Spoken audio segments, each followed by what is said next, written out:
Women to Watch is an intimate look into the lives of prominent and influential women leaders from around the world and the challenges they faced on their journey. It's the real story behind her title. Join us every week to hear more stories about women from around the world and in your own communities at womentowatch.net. Do you stream on a Roku, Fire Stick, Google TV, or Apple TV? Now you can watch 6ABC 24/7 with the 6ABC Philadelphia streaming app. And the big story on Action News. Search 6ABC Philadelphia and start streaming today. Hello, everyone, and welcome back to another week of Women to Watch. I'm Sue Rocco. So great to be here. We have a really wonderful show for you this week, and joining me in just a moment will be Ronnie Polaneczky. Ronnie is an award-winning journalist. She had her own column in the Philadelphia Inquirer for over 23 years. She also has a certificate in positive psychology, and we're going to be talking about the art of listening and a couple of her TED Talks, which I find really fascinating.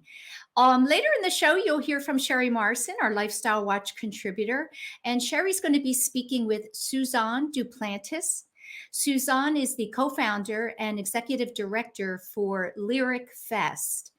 And as always, you'll be hearing from Carol Eggert, Senior Vice President of Veterans and Military Affairs at Comcast, NBC Universal, as well as Children's Hospital of Philadelphia. So now I'm very excited and honored to welcome to the show, Ronnie Polaneczky. Hey. Hello. Hi. I wasn't sure if we missed each other there. How you doing? Oh, good. I'm so excited to have you. And I should have noted at the top of the show, we're from the same town. Yeah. So I'm excited to maybe take a little walk down memory lane. Yeah, let's do it. Yeah. It's going to be fun. So, as I always do, I start at the beginning. You and I had a wonderful conversation, a couple weeks ago. And I think we share the very same, I'll say, theory about storytelling. Mm-hmm. And that, taking those deep dives and having those intimate conversations is really where those great lessons are learned. And I would say the first thing about your background that is striking is that you were one of 9 children, which is a lot. So many. Yeah, so many. Big family. And the first thing I thought about asking was, did you have an extreme amount of freedom? When you're one of 9, I guess depending where you fall into line, I can't imagine your parents keeping track of everything that was going on.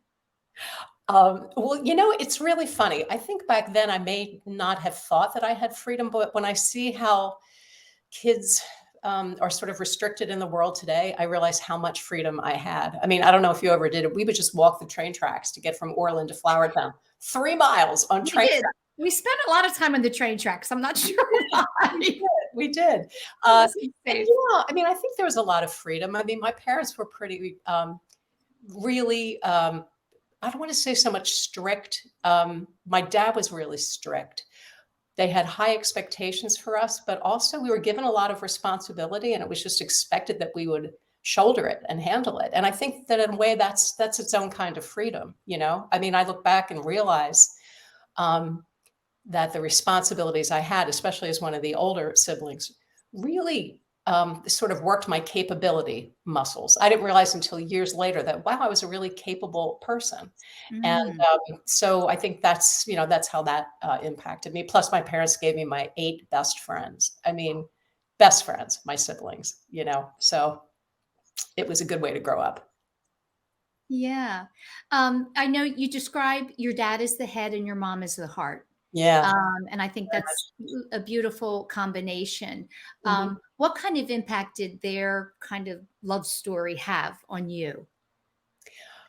They had a deep, deep affection and respect for each other. And one thing that always struck me, and eventually they moved into this big retirement community. They're both gone now, sadly, but people would note when they first moved in, they said, oh, that's the couple that holds hands. My parents held hands all the time. My mother would put a meal on the table. It could have been breakfast cereal because she was so tired from having, this all this day. And my father would say, honey, this is the best dinner I've ever had. And He meant What a it. good, yes, He that's was the a good right man. thing to He was say. a very dutiful, good man. He loved my mother. He loved us. And if we were giving my mother a hard time, he would not stand for that. Would not Yeah. stand for that. So they had deep, deep devotion.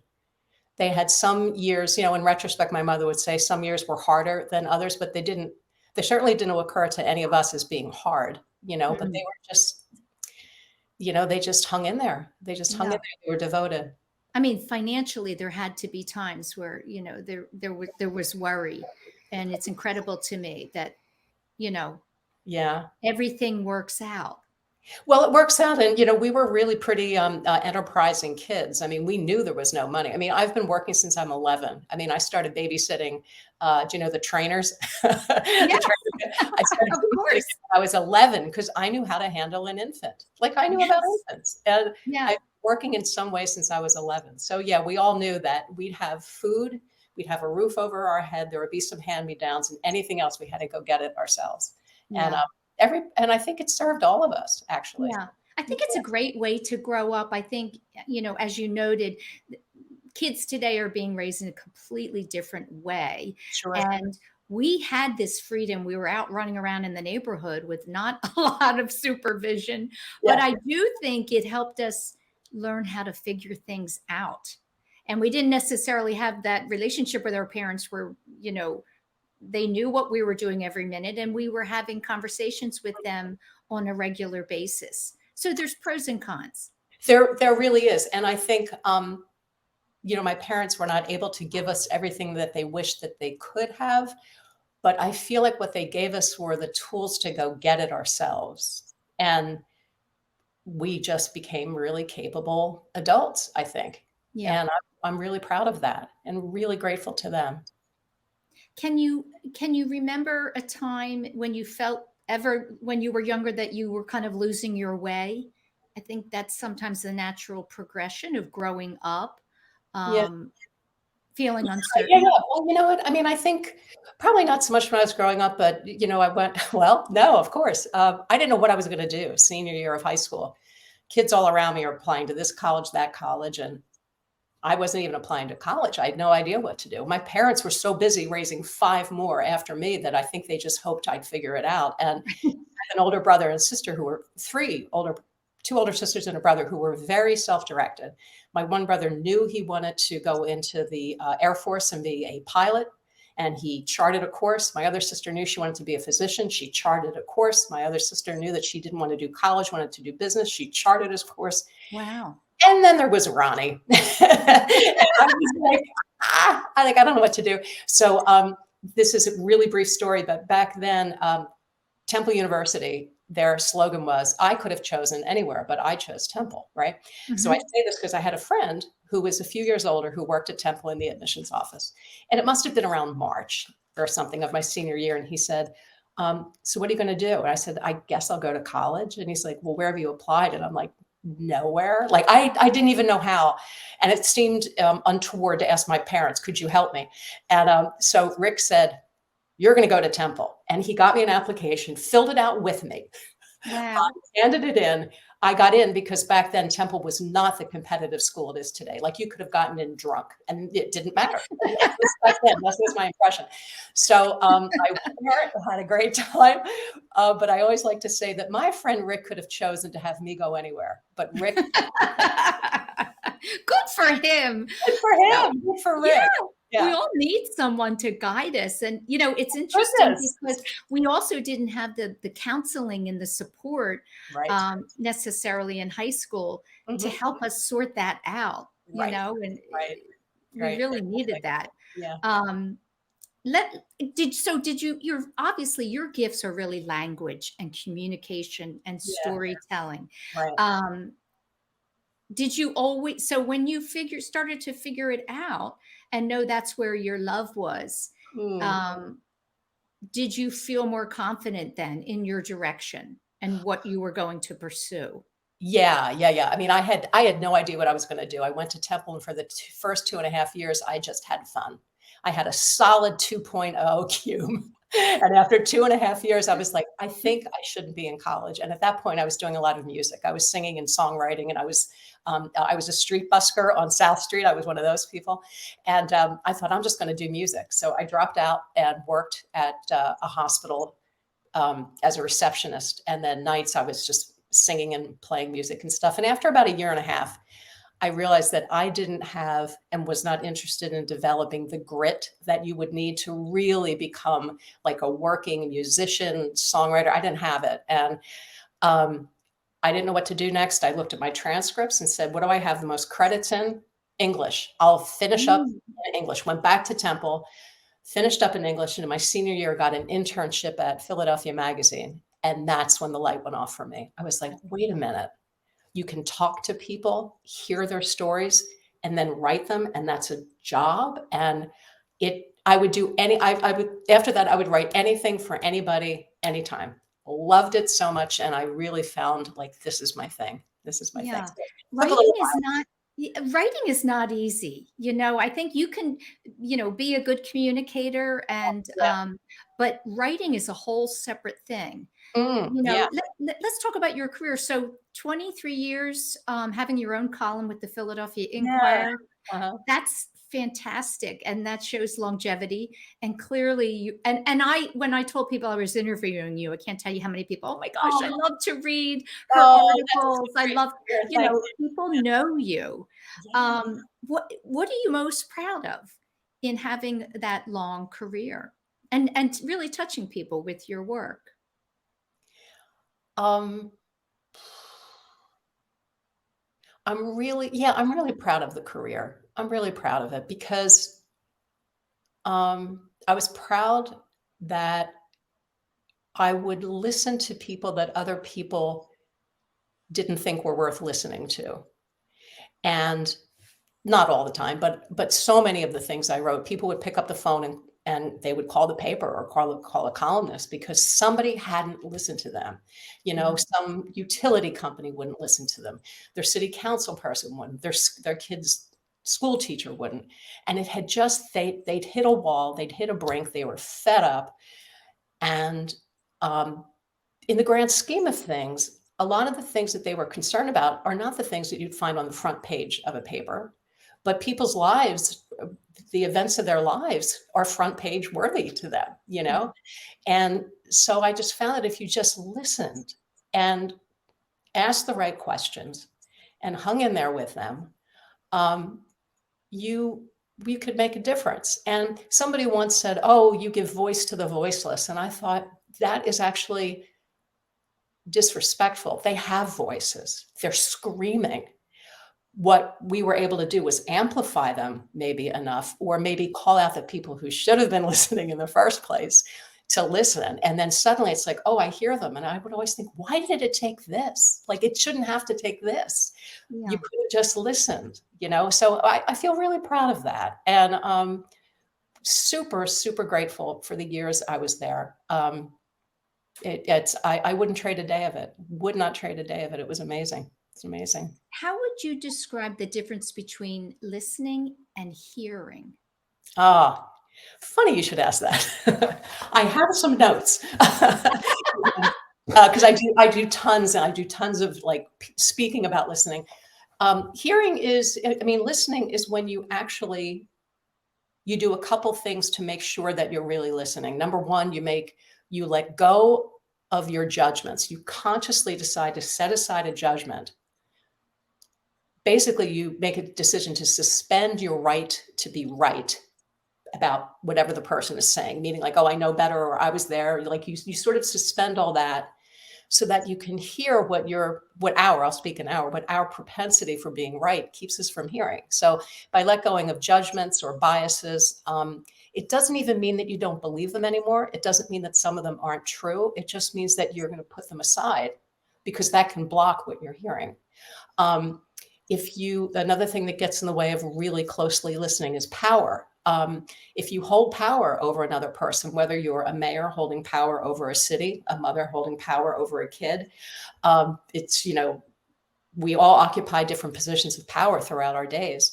That can make you deaf to a certain kind of listening because you actually perceive yourself as not needing what that sort of lower level person has, but you're more conscious about pleasing the people who may have power over you. So if I'm a manager, I have a boss and I may not be listening as closely as I should to the people who answer to me because I'm worried about pleasing this one up here. So there's a power dynamic.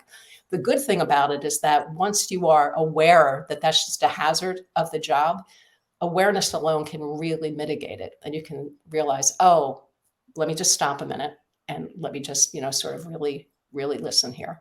Yeah. And how much, I think often, ego stands in the way because so many people are often thinking about their response and what they're going to say and before the person that they're listening to has even finished what they have to say. Oh, and there's something so fun about that. The reason why we do that is we love to hear ourselves speak. We love to give opinions. And when we do that, the part of the brain, the reward center that lights up is the same part that lights up for the pleasure we get with food and sex. So no wonder some people won't shut up. It feels good, right? Because I would think, why do they keep interrupting? It's like, it feels great. So so there's all different things about what gets in the way of listening. So much of it begins right here in the brain. We are wired to perceive trust or a threat or safety. So if we perceive distrust, like we can't trust this, parts of our brain will shut down. If we think that we can trust that we are seen, heard, known, we feel like we belong, other parts sort of light up. We have different hormones that get released when we feel safe and others that get released when we feel threatened. If you feel threatened, sometimes your ability to listen is really going to just shut down because you can't hear, you're so threatened. If you feel like you belong, then you feel like you can authentically be yourself because someone has actually listened to you. They've made you realize that you belong there. You've got a place at the table or a place in the conversation.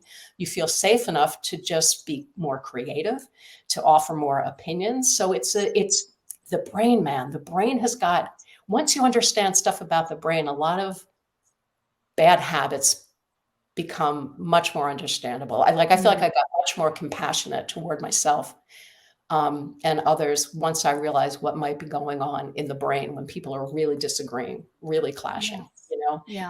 If I could leave viewers here with one thing, it's a great acronym from a guy named David Rock, who's with the Neuro Linguistics Institute, I think. And the acronym is SCARF, SCARF. That stands for status, certainty, autonomy, relatedness, and fairness. And those are the 5 areas of sort of social experience. And those can either be threatened or they can be honored by anything outside. So oftentimes if I'm having a disagreement and I'm feeling sort of agitated, I'm like, what's going on? I'm thinking, oh, my status is threatened. Like, to quote my 12-year-old self, this person thinks they're the boss of me. I'm the boss here. Or, autonomy or certainty. If I'm unsure, now I'm worried by certainty. So if we remember that, and in the midst of some kind of a conflict, if you can think, could one of those things be threatened? Or if someone seems threatened with that, is there some way I can act that might reassure that part that perhaps they think is threatened? And you can just start to play with it. You can kind of play with the whole dynamic of listening, and it gets fun and it gets joyful. It just gets more creative. And it's sort of, I always picture this thing like it opens out and then out and then out, Yeah. There's so many questions I have for you around this topic, and we have to go into our first break. When we come back, sorry.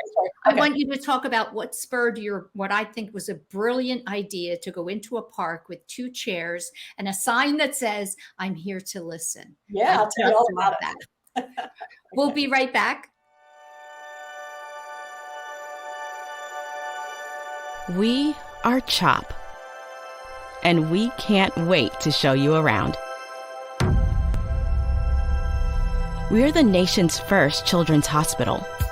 Now, a care network with more than 50 locations that continues to expand. 3 state-of-the-art research buildings with 1.5 million square feet of space.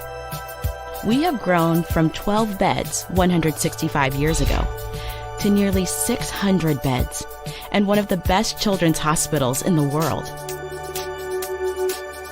We have a level 1 trauma center, 11 floors of patient units, more than 20 operating rooms, first of its kind delivery unit for babies with birth defects, a separate cardiac operative and catheterization suite, and places to learn, like our internationally recognized simulation center. We have trained generations of leaders in the field of pediatrics. We are world leaders in medicine, surgery, and science. One of the top recipients in NIH funding for pediatric research. In this building, pioneers in CAR T therapy, mitochondrial disease, brain tumors, hyperinsulinism, and other rare diseases. Here, groundbreaking work in fetal surgery, genetics and genomics, and neurology. In our newest building, leaders in social determinants of health, clinical informatics and epidemiology, autism, trauma and injury prevention.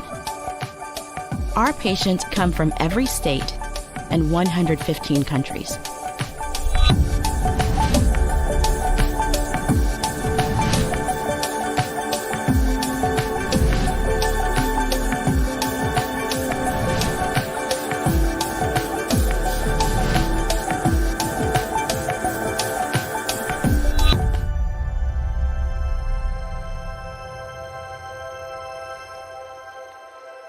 Meeting these challenges requires the best and the brightest. We are passionate about pediatrics. We are motivated to make a difference in the world and in our community. We are a team. We are CHOP.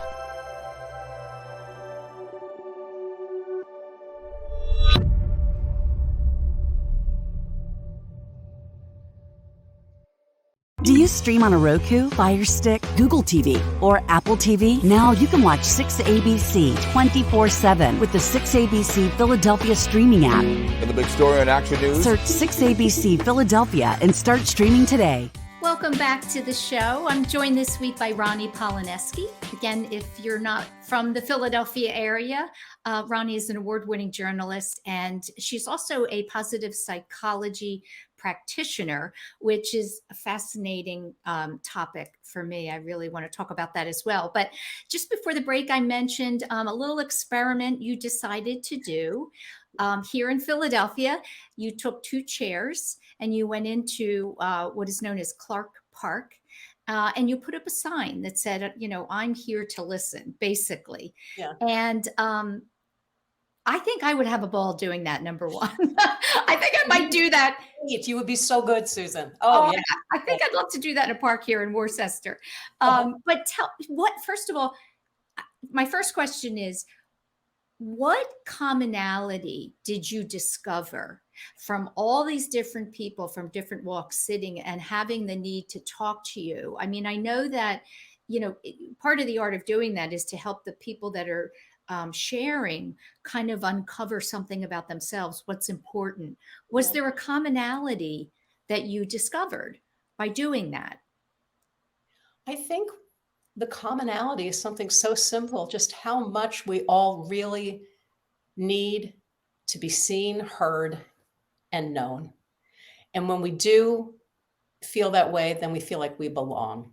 And when we feel like we belong, then we connect. It's a big, beautiful circle. We are wired for connection. We're wired for it. We, as much as we want to say we are independent people, we are an interdependent species. We need each other. And so on some cellular level, even if we feel like we don't belong, then we know that we are not connecting. We can't survive without that. So there's something so primal about it. And it just kind of reassured me that, even for myself, when I'm feeling like a little out of it, I'm like, where am I feeling disconnected? And sometimes I'm thinking, how come I don't feel like I belong? What could I do? And we can even do that to ourselves. Like some days, if you feel like you're just off, it's like, do I feel like I even belong to myself? Am I being true to what I know my gut is telling me? Or what is my gut trying to tell me? Because right now I feel cut off from my gut. I feel disconnected. Do I belong to my gut? Yeah. So I think that was, That was the thing that just came up over and over again.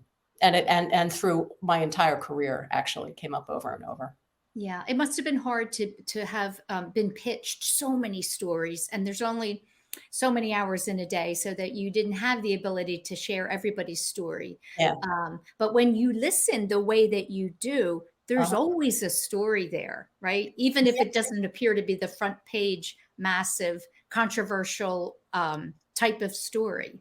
Yeah, yeah. And so, to get back to the thing with the 2 chairs in the park, what happened there was that, people would call. I would get calls all the time, and somebody say, would you write about my story? And they would tell me, and I would think, oh, it doesn't seem to hold up journalistically for what I would need it to be, for reasons that are like too much to get into now. But I would always be surprised after hearing somebody. I would say, gosh, I'm so sorry. I don't think it's going to fit in the paper. And they would just say, oh, that's okay. Thank you for listening. It just feels so good to be listened to. And I realized that I would often I would carry almost like a burden. Like if somebody called and wanted to tell their story, I thought, I have to figure out a way to tell it. And I felt bad having to even pass a judgment. I wanted to just listen and not have to make a judgment of whether it was worthy to go in the paper. So this one time I just got this brainstorm. I thought, what if I just gave myself one day where I get to listen to anybody who wants to talk, but I don't have any obligation to judge its worthiness for print. So there was a arts festival going on in Clark Park, and I brought 2 of my living room chairs there with this big sign I still have saying, I will listen with compassion, without judgment, and with an open heart. Is there something you want to say? Tell me. I'll listen. And by the way, did the paper pick up the story, I hope? No, I told no one. I didn't tell anybody I was doing it, because I was like, this is the weirdest thing ever. Like, people would be like, what are you doing? Like, I mean, I was too self-conscious, right?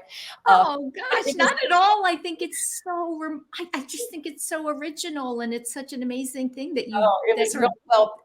I did end up writing about it in retrospect. So that was like on a Saturday. I came in, and on Monday, my editor's like, so what do you have? What are you going to write about? I'm like, I don't know. And then one of my friends there who I told about, she goes, you should have her write about the listening thing. And he said, what's that? And I told him, and he goes, oh, you have to write that. I'm like, I don't know. It just seems so ridiculous. And he's like, write it. I think it should be taking place in every city. Oh, a series. There is an outfit out of, I'm thinking LA, but I could be wrong. I think they're called Sidewalk Talks, and it's run by 2. I think it was started by a group of people who were therapists, and they realized that as they were listening to people in their own offices speak, they thought there is so much need out there. They don't always need a therapist. They need to be heard. So they started training people like all around the country to set up 2 chairs and listen. So there's definitely, there is movement around this thing about the importance of listening, what it can do for people, why we should do it. And certainly corporate America is really picking up on it more. There's now more emphasis than ever on soft skills.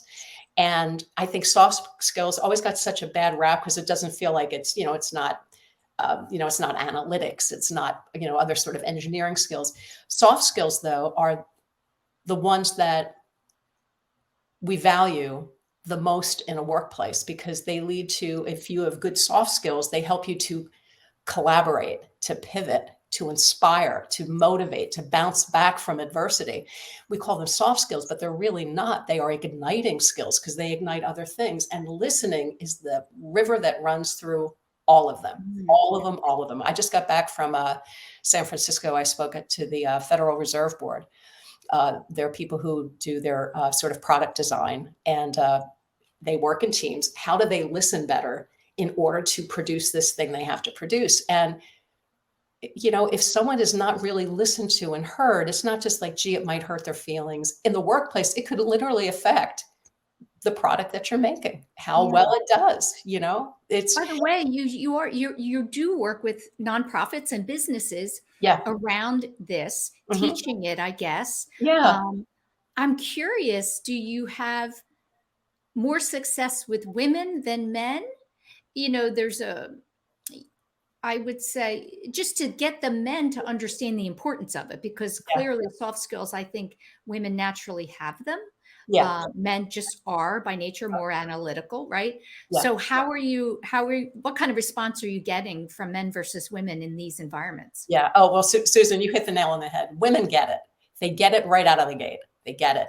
And they want to get better at it, or they want to help the people who work for them get better at it. They want to help some of the men get better at it. It's because, there's something, some of the soft skills, I think, require a certain kind of vulnerability. And I think women, we've just been sort of trained to be more vulnerable, just by society and how we've been raised and maybe, role models over the years. But women really get it. And a lot of men get it too. They really do. But I would say women are usually, they're there from the get-go. Yeah. I've certainly been hired by men who've said, wow, we really need this here. So like, they really get it. And I can see some of the men with like arms folded, and some of the women are like raising their hands. They have stuff to say. But it's definitely, there was this report from McKinsey, we're talking about the Great Resignation. They did a report called The Great Attrition, people just leaving the workforce. And a lot of the impact of why people were leaving, it's definitely because of their experience of others having weak soft skills. So McKinsey found that there was more than half of employees who left their job in the prior 6 months did not feel valued by the organization or their manager, or they lacked a sense of belonging. That part was 51%. 51% felt like they didn't belong, So you could also have the most too much. Yes, you could also have the most wonderful like inclusion programs. But if you invite people, but then you don't pay any attention to them, you've included them, but they don't feel like they belong because you haven't really, you're just sort of ticking a box like, oh, we need this kind of a person and this and this. Mm-hmm. But if they don't feel like they belong, they're going to go. They're going to go. And why wouldn't they? Yeah. What kind of things do you say? So we probably both know, and I would say this is more women than men. Okay. That are talkers. I do think that there's people that are talkers and there's people that are listeners. And particularly women could, growing up, my dad would call my mom the queen of chat. She was just the queen of chat. There was always, Yeah. So what do you say to these women to get that? There's nothing wrong with the excitement and the wanting to communicate and, say things, but to get them to see the value in sometimes kind of forcing themselves to not say something unless there really is something to say. That's a really good point. That's a really good point. So, well, I think if you look at it like this, listening can be a superpower. But even a superpower, you wouldn't use it on every single thing. Like if you had an ant that you wanted to get rid of, you wouldn't crush it with a hammer. You probably get like a piece of the paper towel and you would like dab it off your kitchen counter, right? So I think if they are able to see listening and chatting as not just a skill that can help them connect, but something that can also be thought of as a tool that they could use a little more strategically. Mm-hmm. And that when you halt the chat, what happens is silence is given a little bit of room. And if you're not rushing to fill that silence, even if that's not what you're doing on purpose, but if you don't, it allows other voices to come forward, other perspectives to be shared. And sometimes I've known people, and I could be one of them, women who've been pretty chatty. And I think we can get anxious if there's quiet. And then because I'm the woman, it seems like people are uncomfortable. So let me spare them their discomfort and fill it up. Yeah. Which is also, if I really drill it down, just a little disrespectful. You don't think they can handle their own feeling or, be given the space to. Yeah. Well, that's empathy, right? Right. That's empathy. That's there you go. Feeling the energy of the person in front of you and wanting to make them comfortable. Which that's a whole other topic. I think we could do a whole show on that. Yeah, exactly. I want to make sure I get to some of my questions. Yeah. So you decided to get this certificate in positive psychology, and what a time to do it, 2021. Oh my gosh. Yeah. So tell me, why and what did you learn that surprised you the most? Yeah. Okay. So it was, I started it's through a place called the Flourishing center, which is great. I had always wanted to learn positive psychology. I'm a big fan of Marty Seligman, who's like the father of positive psychology. He's at Penn. But a master's program would be about $95,000. That's what it was about 8 years ago. I'm sure it's well over 105 for 1 year. And we already have a tuition we're paying off for our kid. And but I love this idea that, you know, psychology was sort of founded in trying in like human brokenness and how to help people kind of heal. But then what? And they never really studied, well, what's the science of human flourishing?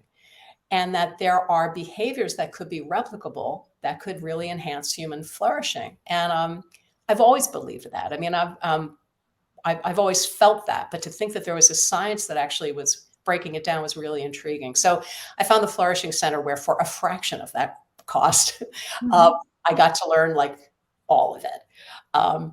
So it was about a 10-month curriculum, started in, I think, October of 2020. So the pandemic was flourishing then. And it was 2 afternoons a week, like lunchtimes, 2 lunchtimes a week. And it saved my soul. Like it was 24. What I was wondering if it helped you get through that. We should have all been studying that. It was beautiful. There were like 24 of us in the class, and, you know, our screen would go live. It was all Zoom. It was from like, it was mostly the States, but a lot of people in Canada, someone in Mexico, a couple in Russia. And we would look at each other like, how are you? How are you? Like it was this, and everybody, you know, it's a self-selecting crowd. So talk about people being willing to be vulnerable. Everybody just, you know, the minute the screen lit up, we were on. It was beautiful. And I loved the things I was learning. And at that point too, with the Inquirer, I had started this positive news section called The Upside. So I was really becoming obsessed with this. You know, it would upset me when I would hear people say, you guys, you're all in fake news. And sometimes even pretty thoughtful people would say that. And I would think, what are they trying? What are they really saying? And I realized what they were really saying is that it's not that the news is fake, but it's incomplete. There is so much more than the bad stuff that's happening in the world. And you're not showing that. So it's fake. But I think what they meant was it's incomplete. So when I started The Upside, it's a fake, what's the word I'm looking for, of society. It's incomplete. You're right. A version of society. Exactly. Like it's happening. Like there's good stuff happening all the time. And so we only focus on the bad. Not only is that going to, I think, try to feed it, but it's inaccurate. It's an inaccurate picture, you know? Yeah. So what I loved about The Upside was that it gave us chance to say, well, here's some other things going on. And it was really fun to find that. And then studying positive psychology, then I even believed, like, I think back when I first started, it was kind of like my hunch, like, we're so exhausted, we need good news. And then when I started studying positive psychology, I was able to say, oh, and here's why we need it, you know? So I feel like I learned about, you know, mindset and belief systems and how to change them and why to change them, why our brains are prone to do one thing and not the other. And it's been a joy. So now I'm midway through through the same place, the Flourishing Center, a curriculum, hard to say, on coaching. And so the coaching is where you basically, you know, you sort of, I almost see it as like you're sort of walking shoulder to shoulder with somebody who's going through a transition or a change, and they'd like to weather the changes through the lens of positive psychology. And it's been fascinating. It's a different kind of listening from what I did as a reporter. So I feel like I'm still kind of new at it. And sometimes I fall flat on my face and I'm like, that was a leading question and you are a reporter. So, but it's been great. It's been really, really great. Yeah. You know, we're out of time and I'm so disappointed. I had other questions. I think, you know, so much of what you were just talking about is really, you know, our perspective of what comes at us daily in our lives is huge in kind of keeping us grounded. And I also wanted to mention real quick, you're a mom and you have a daughter, and, you know, I'm sure that she has, you know, just herself been able to find such joy in her journey from watching you. She's a pretty great kid. She's 26. She'll always be a kid to me, but she's really proud of me, and she says it and it makes my heart sing. Like, how lucky am I to have a daughter who will just tell me how proud she is of me, and I love that. I love that about her, and that she's willing to do that. And it goes without saying, my love for her is over the moon. Like, so proud, so proud. Yeah. Well, So, listen, I wish you such continued success with the work you're doing in all the arenas. I think every time you have a conversation with somebody, it's a gift. So thank you for coming on and telling a little bit about your story. And I hope you'll stay in touch. oh, thank you so much, Susan. What a joy to reconnect. Holy Martyrs. Yes, Holy Martyrs. I said handball, Perkels, and what's the third? Right? We spent our time. It was just such good, clean fun. It was such good, clean fun. Orland Hardware, Perkels. We would walk the tracks to go to the bowling alley in Flower Town. Yes. Oh, yes. Oh, God. I grew up in the bowling alley. Oh, we got to have stories over drinks about that. Yes, I know. We should. So, Thank you so much. Thank you, Susan. You take care. Stay with us. You'll be hearing from Sherry Morrison, again, our Lifestyle Watch contributor, in just a moment. We'll be right back. Action News, celebrating 50 years with AccuWeather. If you think severe weather has been on the rise, you are correct. In the last 3 years, tornado warnings in our region have shattered records, with 52 last year alone. Half of those warnings resulted in confirmed tornadoes, including 2 extremely rare EF3s. Thanks for always trusting us to keep you informed. 50 Years of AccuWeather is sponsored by Independence Blue Cross. Choose coverage you can count on with the region's strongest network. Whether you're just getting started, already well on your way, planning for your future, drafting your vision, growing toward greatness, or finding that dreams really can come true. Whatever your next steps are, we'll be right here with you, just like we have been for 150 years. Start here, grow here, stay here. Penn Community Bank. Here we grow. Go to get your game on. Go for the beers. Go for the cheers. Go for the hit and the hits. Go for the stakes and the stakes. Go to get your parlay on. Go to get your party on. Go for the scene. Go for the screens. Go for the gallery. Go for the win. Go to Ocean. Visit theoceanac.com to plan your visit. Post-game show with Seth Joyner. I knew that they had a running game. Derek Gunn. He has put in the effort. Devin Caney. Had we not won the Super Bowl, what would we be saying? And Mike Missinelli. Well, you know how Philly is. Post-game, now streaming on the 6ABC family of apps. Do you stream on a Roku, a Fire Stick, Google TV, or Apple TV? Now you can watch 6ABC 24/7 with the 6ABC Philadelphia streaming app. Watch Action News live, For the big story on Action News, plus special programming, breaking news, and severe weather updates. Tremendous amounts of rain. Always on, always the news team you trust. Watch 6ABC 24/7 on your streaming device. Search 6ABC Philadelphia and start streaming today. Welcome to the lifestyle segment of Women to Watch. I'm Sherry Morrison. This week, I am thrilled to introduce you to a woman of many artistic talents, co-founder, artist, and director of Lyric Fest, Suzanne DuPlantis. Welcome to the show, Suzanne. Thank you so much. I'm happy to be here. My pleasure. Suzanne's talents have gone from drawing and painting as a child and young adult to opera and song, and then back to her painter's palette with production and creativity in between. All of Suzanne's work is exceptional. Suzanne, please tell us about where you're from and your background in art and music. Sure. Well, I'm from New Orleans, Louisiana, originally. Grew up there in a, big kind of raucous, happy family. My dad sang in the opera chorus, and my mom was an educator, school teacher. So I grew up around the arts. I had an uncle who was a painter, and just kind of indoctrinated into the art world. I was always an artsy kid. And I've gone to do that for the rest of my life in various different ways. Yeah. I didn't realize your family was so involved in music and in the arts. So it's a natural place for you to be. Yeah, definitely. You performed opera and for years, and you moved on to art song. They both tell a story. They have such a different resonance.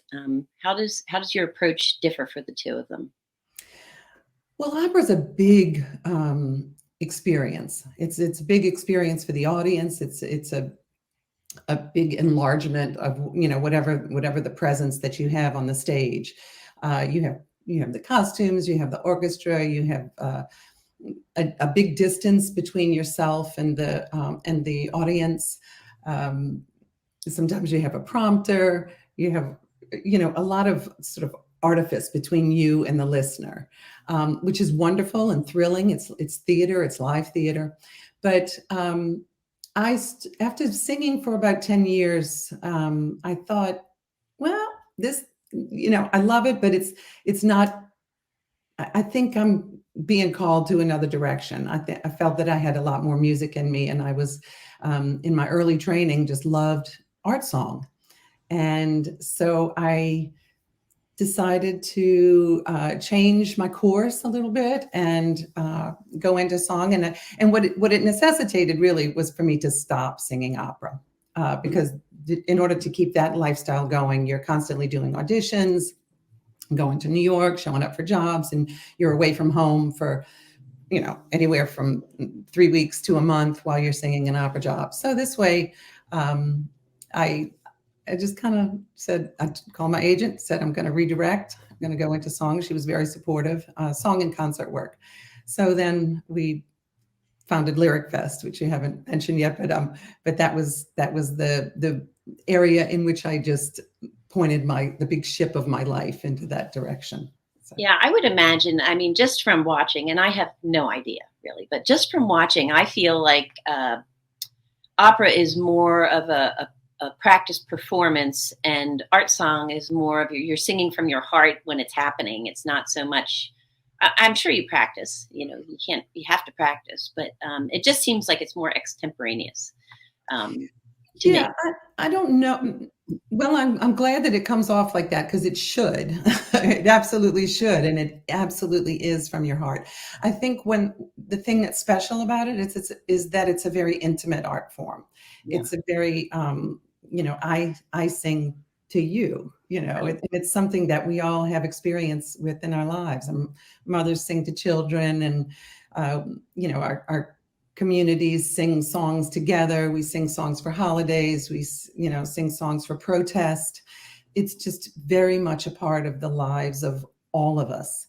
And so if you take that feeling of immediacy into your performance, then it will and should feel very from the heart and very authentic. And like I said, to say, without artifice, it's really direct. Right. Right. You're right there talking to, you need to be very close to your audience, which is not the case with the opera.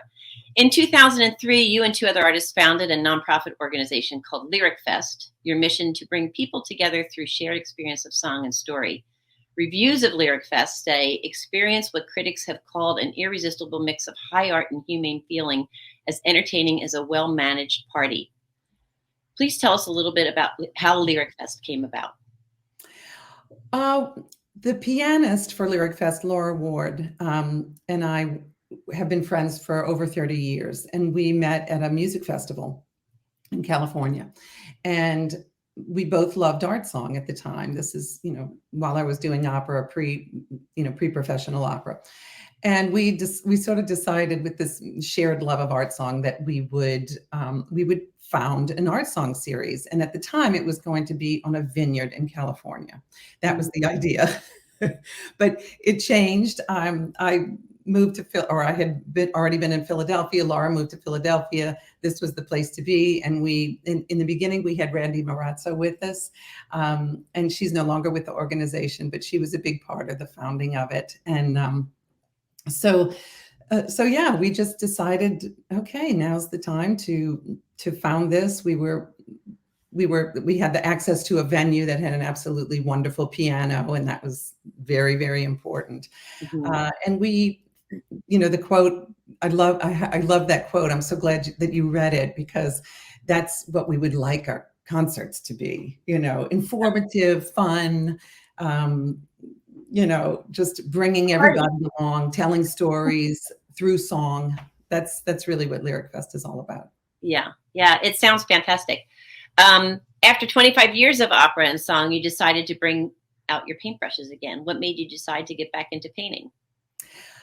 Well, it was an accident. I came in through the back door. My children, I signed them up for an art class, and the teacher was a friend.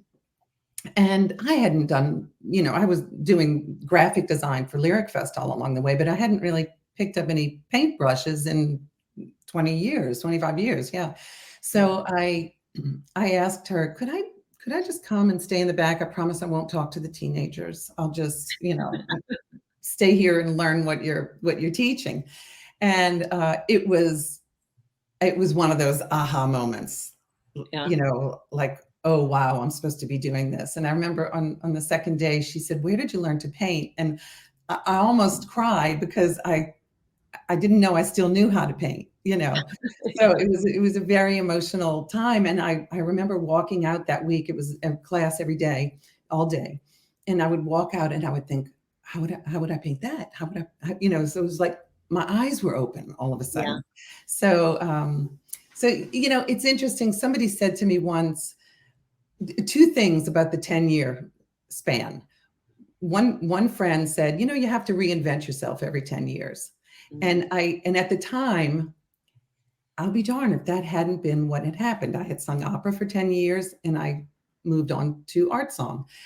I had been doing Lyric Fest for 10 years and I moved on to painting. And then after 10 years after that, I'm now a potter. So it wasn't by design, it just sort of happened. And there was a famous potter who said once to an opera singer who wanted to be a potter and an opera singer. And she said to him when he said, I think I want to be an opera singer. And she said, well, try it for 10 years and see what you think. It's not our 10-minute mentality, right? No. So really invest in it. Yeah, it's not a quick fix. It takes time. Yeah, I'm sure. It must be so rewarding and liberating to have such two creative and beautiful outlets that come from your heart and spirit. And from what I've heard, you use all of your skills and creativity for Lyric Fest, from the organization, creating the stories, the scripts, and the spoken element, the song, the vision, as well as the actual graphic arts for the programs, playbills, and announcements. Did you intend to incorporate your drawing into Lyric Fest? I never did. Doors open, things happen. And I realized that I wanted to integrate all of the arts into this thing that was Lyric Fest. I think, the arts are, I don't need to tell you how rich that is and how moving it is to live and dwell in that world.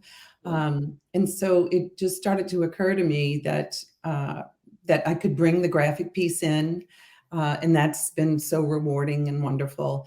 And the writing, when I was preparing to go to college, I used to write poetry, I used to paint and draw, and of course sang.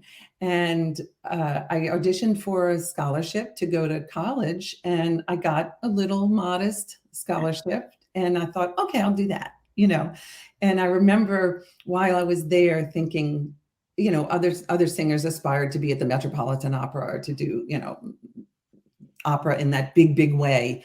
That really wasn't me. It was never me. And so I remember thinking to myself, I just want, and even verbalizing this to other people, I just want to do great music with great people. Yeah. And I'm doing it. And I didn't even realize that I had that aspiration and that it had become fulfilled. That's what I'm doing now. Great music with great people. So yeah, that's very, very cool. You just finished a performance called The Singer Singer, a biography and music about Winaretta Singer, an American patroness in Paris. And you also told me that she was part of the Singer family, the Singer sewing machine family.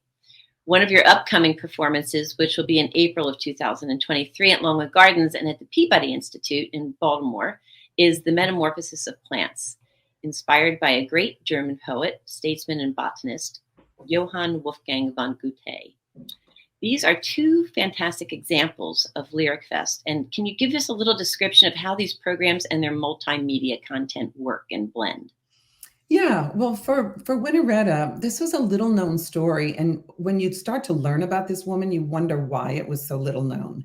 She was an amazing person with a phantasmagorical life. Her husband, of course, was Isaac Singer, who perfected the Singer sewing machine. She inherited a huge wealth, and so I read a biography of her by Sylvia Kahan.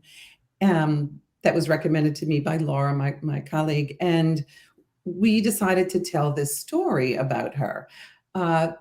So the story can be richer if you're showing pictures of who this person is. She was commissioning Debussy, Ravel, Stravinsky, the most famous people at the turn of the century in France. And she was right there in with all of that. So her life intersected with all of the who's who in the musical world in Paris, from 1880 to the Second World War. So we decided to tell that story in a multimedia way. We had super titles to bring people along, so you don't have to feel like you don't belong in this concert. You know what the songs are about. You get to read it above there and use the pictures and the photographs. So that was a really thrilling thing. We just now did it, and we're still kind of glowing from telling that story and having so many people come up to us and say, why don't people know about this woman? Yeah. So yeah, what a great way to learn about people. Yeah. You have a project that sounds absolutely fabulous that you've been working on for 3 years. And it's actually how I kind of found you. It will be opening this coming February at the Philadelphia Episcopal Cathedral and also the Kennedy Center Terrace Theater in DC. It is called Cotton, and it is based on the photographs of Philadelphia artist John Dow. The performance involves quite a bit of collaboration and mixed media. Please tell us about some of the artists you've commissioned and how it's all going to fit together. Well, this program is completely inspired by John Dowell. His work is extraordinary. He felt compelled to go back to the cotton fields in South Carolina, where his ancestors had likely been enslaved. He was visited in a dream by his grandmother, and he felt that this was what he was supposed to do. So when I encountered his work, I had a very strong response to it, and so did Laura. We decided that we needed to do something with it. And so we wrote to various poets and asked them to respond to John's work with new poems. So we've commissioned 8 new poems, and some incredible poems have come from this, and the poets are amazing. Don't have time to name them all, but Nikki Giovanni is one. She's certainly an incredible artist. And then all of this will be set to music, and has been set to music with 8 songs. So in the performance situation, we'll show John's work. We have singers Denise Graves, very, very famous, and Justin Austin, who will be singing for us. It's going to be extraordinary. I hope that the audiences can come to take this in, this experience. And we have been invited to the Kennedy Center to present it as well there. So we're truly excited and very grateful to the Washington Performing Arts who's bringing us to the Kennedy Center. Yeah, that's wonderful. I plan on coming. I can't wait to see it. Wonderful. It really sounds fabulous. Thank you. And actually, one of the people performing is one of our past guests on the show, Women to Watch, narrator Charlotte Blake Austin. That's wonderful. Yes. I love Charlotte. She was fun. Charlotte is wonderful. She's such an important person to Philadelphia. She's been, she's been a narrator for us for many, many years, and her gifts are just incredible. She really, really brings the art of story and personal connection to every project that we've done. And she has written a piece for us for this concert, this specific concert, and her poem was chosen as to be the last poem in the presentation. So she's just magical. She just draws you in. She is. I find it absolutely fascinating that with all of these performances that take months and years to put together, you only perform them twice. So Lyric Fest partners to create a repertoire that potentially becomes archival recordings and all of these performances in hopes to be used again. So when you spoke with me, you explained much of the earlier music was created by commission. Is that part of the inspiration behind this? Yeah, I mean, it's ephemeral, right? Any performing art is just, it's gone, you share it in that moment. So we decided that commissioning would be a very big part of what we do. So commissioning means that we find fabulous song composers and we ask them to write for us so that we're creating this legacy of American song alongside of our programs that we do. Yeah, it's so much fun that you draw from so many different areas in the arts field. Unfortunately, we're out of time. Thank you very much for your time and for sharing your exceptional talents. Oh, it was a pleasure. Thank you so much. I hope that everybody will check you out on your website for more information about Suzanne. Go to and the upcoming programs with Lyric Fest. Go to www.lyricfest.org, or you can go to www.suzanneduplantis.com. Sue will be right back to close out the show. Ladies, keep living your dreams. Action News, celebrating 50 years with AccuWeather. If you think severe weather has been on the rise, you are correct. In the last 3 years, tornado warnings in our region have shattered records, with 52 last year alone. Half of those warnings resulted in confirmed tornadoes, including 2 extremely rare EF3s. Thanks for always trusting us to keep you informed. 50 Years of AccuWeather is sponsored by Independence Blue Cross. Choose coverage you can count on with the region's strongest network. Whether you're just getting started, already well on your way, planning for your future, drafting your vision, growing toward greatness, or finding that dreams really can come true. Whatever your next steps are, we'll be right here with you, just like we have been for 150 years. Start here, grow here, stay here. Penn Community Bank. Here we grow. Go to get your game on. Go for the beers. Go for the cheers. Go for the hit and the hits. Go for the stakes and the stakes. Go to get your parlay on. Go to get your party on. Go for the scene. Go for the screens. Go for the gallery. Go for the win. Go to Ocean. Visit theoceanac.com to plan your visit. Post-game show with Seth Joyner. I knew that they had a running game. Derek Gunn. He has put in the effort. Devin Caney. Had we not won the Super Bowl, what would we be saying? And Mike Missinelli. Well, you know who Philly is. Post-game, now streaming on the 6ABC family of apps. Do you stream on a Roku, a Fire Stick, Google TV, or Apple TV? Now you can watch 6ABC 24/7 with the 6ABC Philadelphia streaming app. Watch Action News live. And the big story on Action News. Plus special programming, breaking news, and severe weather updates. Tremendous amounts of rain. Always on, always the news team you trust. Watch 6ABC 24/7 on your streaming device. Search 6ABC Philadelphia and start streaming today. Welcome back to the show. Thank you so much for being with me this week. Big thank you always to Kateri for producing the show and our sponsors for their support. And stay tuned. Next week, I'm going to be talking to Deanna Dorsey Calloway, who is the CEO of Creative Ladder.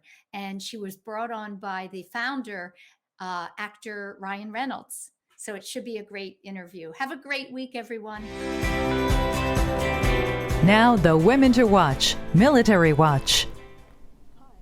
Give a service member a task and you can be sure it will get done. But give a service member a new purpose and you can sit back and watch them thrive. The most challenging part of transitioning from military life is finding your new next career. Finding the next job can be daunting for service members. Everything from learning how the civilian job market works, even what job titles mean. In the military, it's simple. We have military ranks. And then learning that you will now have to pay much more for health benefits and other expenses that were traditionally covered by the military. But aside from these technical aspects, there are the intangible challenges that many service members cite.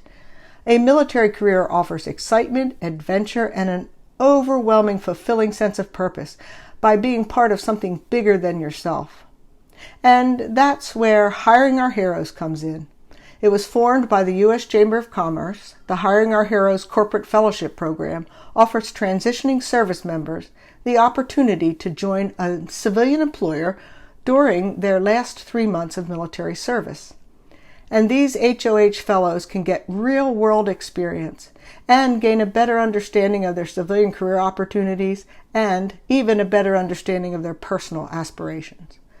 The program provides employers access to high-quality talent. Data shows that participating employers are so impressed that over 89% offer the fellows full employment at the conclusion of the program. This week, Comcast NBC Universal is thrilled to welcome 5 fellows from the Army, Navy, and Marine Corps. We look forward to providing an amazing transition experience, and we're excited to support them in the next chapter of their lives. Whether you're a service member looking to transition or an employer searching for tremendous talent, check out www.hiringourheroes.org to learn more. Winter weather is in the forecast, and you can trust Action News to keep you informed. No hype, just help. Cecily Tynan, Adam Joseph, and the AccuWeather team. Philadelphia's most trusted source for winter weather forecasting. Only on Action News.